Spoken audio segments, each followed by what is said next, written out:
Welcome to New to Media, where we connect you to the best service professionals and help you learn about great experiences all over the world.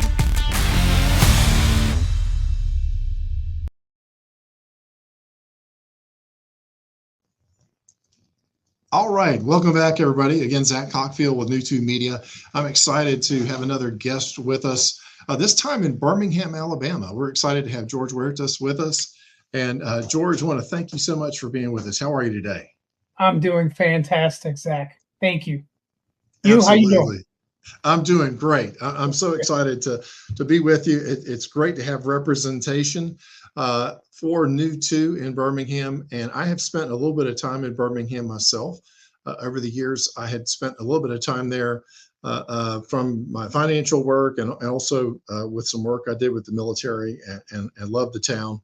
I know that, George, you had mentioned that you were in many other parts of the country before you were in Birmingham, but it feels like home now. Tell us a little bit about your story, George. Tell us about your history. Yeah, I mean it's probably not that complicated, but grew up, was born and raised at least partially to my early teens in Brooklyn, New York. Lived all over the Eastern Seaboard, basically Northeast, Boston, Massachusetts, a little bit in Pennsylvania, but primarily New York. In my teens, relocated to Sacramento, California. So big, huge life change. And then while there, also lived in Southern California. So lived just north of Los Angeles. And so did that. And then I met my lovely wife, and she was from Portland, Oregon, the Pacific Northwest. And so once we were married, we wanted to get around family and kids and all that. So we opted to relocate to Portland, Oregon, which is where she was from. Yeah. And so, lived there for 17 years, right? I actually started real estate in California first, then transferred or effectively got a new license and my broker's license in Oregon. And now finally here in Birmingham, Alabama. So it's been kind of a storied ride. I've lived a long time in all those areas. And so I always tell people, look, I've lived in every corner of the United States. Yep. He has been to all the corners and loves Birmingham, because I know that with Birmingham, you get almost all the amenities that you get in the largest cities in the U.S., but you have still a very reasonable cost of living. You have nice weather, but you're not, it's maybe not quite as hot as some other parts of the South or the Southwest. It's not Southern Florida, and it's not Arizona heat. You do have some spring and some fall, so that's nice. Yeah. And you also have a city that's large enough to have a lot of the industry, great healthcare, arts activities, a lot of great venues and artistic things to take part in. And I know that Birmingham has evolved a bit over the years too. Yeah. I mean, one of the things that we talked about in our show prep is that Birmingham used to be known for being an industrial city. You did have, like for instance, you had a steel industry that was a big part of the area, and you had things that were, Birmingham Steel was, still a company that's a big influence on the area, but Birmingham has evolved a little bit. And tell us a little bit about how Birmingham is changing. Yeah, Birmingham was founded in the mid-1800s, and it was really a small little village. But what they discovered at that time, right, it's just prior to the Industrial Revolution.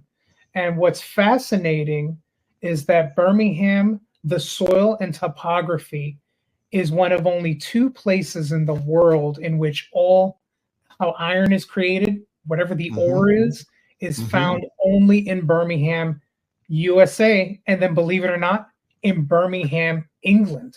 And so I'm guessing that's probably why the steel industry exploded here in the 1800s, but probably why we're named after that city in England or in Great Britain.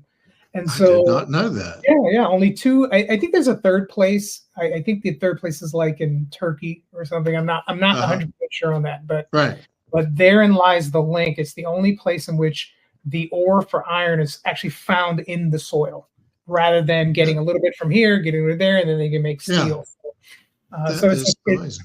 It was really at the birth of the Industrial Revolution. Now, when you look at Birmingham today and its evolution, believe it or not, probably the top 2 or 3 industries here in Birmingham today in the 21st century are banking. That's probably the largest, medical, right? And believe it or not, I didn't even know this, is IT, right? Okay.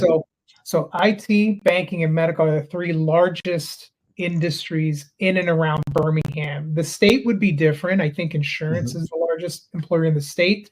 However, Birmingham proper has really evolved to a much more modern, cosmopolitan city. You know, I have a lot of relatives around the country, and when they visit me, what's fascinating is there's an underlying comment when they just get off the plane is not what I expected. Right? Yeah. Usually the commentary, this is Alabama, right? Yeah. And so, I mean, how many Portland boys decide to relocate their family to Birmingham, Alabama? Yeah. Right.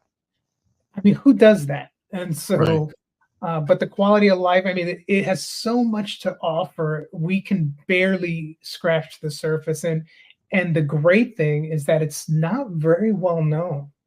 People don't realize the quality of life that Birmingham has to offer.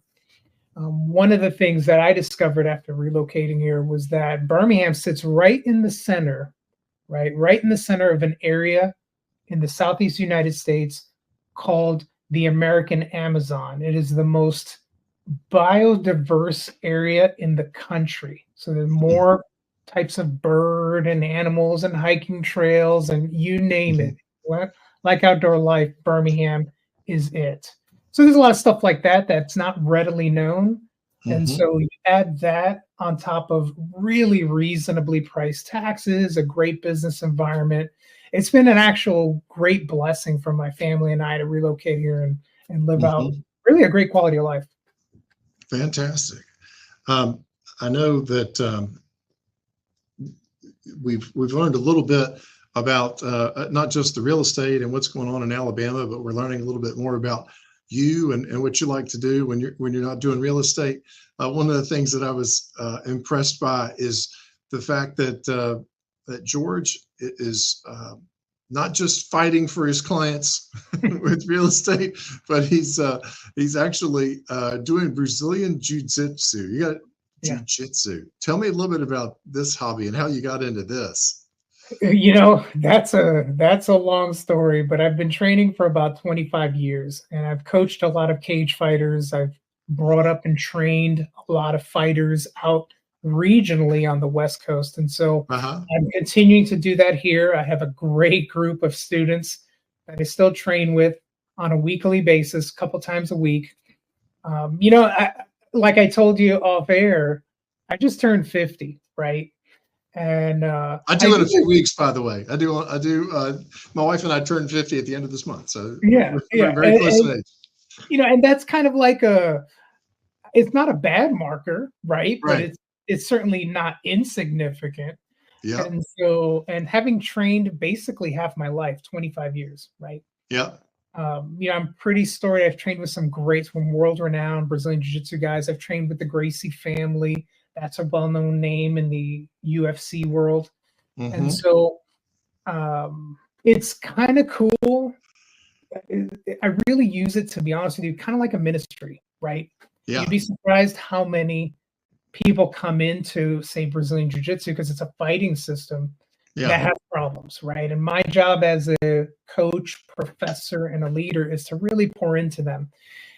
Jiu-Jitsu is really just an avenue to do that. So I can guide some of these people into making better decisions for their lives. And so I've had the privilege of coaching and training people that were really facing really tough life issues. Oh, yeah. And I've helped to counsel them through that because I'm old enough, being 50 now, to be wiser, right? And I have a depth of knowledge of the jiu-jitsu game. but I'm Yeah. still young enough to smash you if you get out of line. So it's kind of cool to tell people, yeah, I have a 21-year-old who's 280 pounds and I just destroy Yeah. him on that, right? Oh, wow. It's kind of fun to talk about that. Well, I think it's good that you can also, like you said, help people that are maybe feeling like they need some strength, and to be a guy. I know you've mentioned that you actually you work in ministry also yourself. Mm-hmm. And so, these are all activities to help people in the area. I think too, and I can imagine that you probably come in contact with a lot of people who have been through bad situations that need to learn defense because of that. That's right. I've trained college students. I've trained women. I've trained, as you see on screen. This guy here. A couple of years after this photo is really my first black belt, so I promoted him up to that level. Yeah, just things like that. It's given me a really diverse, really group of relationships, and the fact that we have that here in Birmingham as well is really, I consider it an honor to be called upon to help point people in the right direction, whether it be in business or personal, right? I mean, it kind of runs the gamut. Yeah, absolutely. And I think, well, that's one of those things that will, are you still teaching with the jiu-jitsu also? Okay. Well, that's another. So when people are reaching out to contact you, whether it's them, maybe they're thinking about moving to the Birmingham area, or maybe they're thinking about, moving from within one part of Birmingham to another, or adjacent area. We would tell them to, click on George's link below so that we can get you connected to him. But also, if you're somebody who's interested in Brazilian Jiu-Jitsu, we want to make sure that you get connected, because it's a great circle of people who are helping each other to stay strong and support each other. So that's wonderful.